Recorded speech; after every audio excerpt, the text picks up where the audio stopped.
Kienet fuq inizjattiva ta' dan il-gvern li ġie kkummissjonat ir-rapport tal-eks imħallef Giovanni Bonello u se jkun dan il-gvern li jkompli wettaq ir-riforma fil-qasam tal-ġustizzja. Dan qalu l-Prim Ministru Joseph Muscat meta f'attività politika f'Ħal Qormi tkellem dwar il-membri tal-Ġudikatura. La darba issa qamet id-diskussjoni fuq kif għandhom jinħatru l-membri tal-Ġudikatura, il-Prim Ministru qal li wieħed irid jitkellem ukoll fuq id-dixxilpina ta' membri tal-Ġudikatura kif dawn jinżammu responsabbli il-kwistjoni tal-pensjoni u l-età tal-irtirar u kif ukoll is-salarji tal-istess ġudikanti.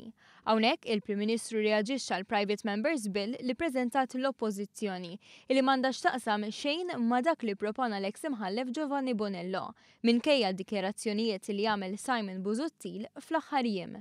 U hemmhekk allura aħna mhux qegħdin naġlu kif għamel il-kap tal-Oppożizzjoni jippreżenta Private Members Bill biex ta' parsi qal xi ħaġa li kienet kontradittorja ma' dak li qal fl-ewwel ġurnata, imma aħna mixin sabiex ikonna riforma u nassigura li l-kap tal-Oppożizzjoni r-riforma tagħna mhux ħatkun half-baked imma ħatkun riforma li l-poplu Malti wawċi ilu jistenna u ħatkun qiegħda titwettaq.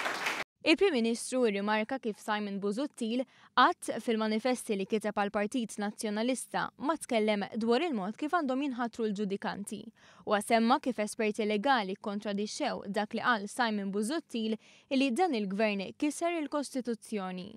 U din l-istess kif ħareġ jgħid li dan il-gvern kiser il-Kostituzzjoni li mhuwiex veru, inqatet sentenza mill-qorti u qalet il-Gvern Nazzjonalista kien kisser il-Kostituzzjoni bil-liġi dwar it-Tribunal Industrijali u allura jekk xejn, jekk ħankejlu bl-istess riga, għan issa sentenza mill-qorti, mill-ola qorti li l-gvern ta' qabel kien il-gvern illi jikser il-Kostituzzjoni u mhux dan il-gvern.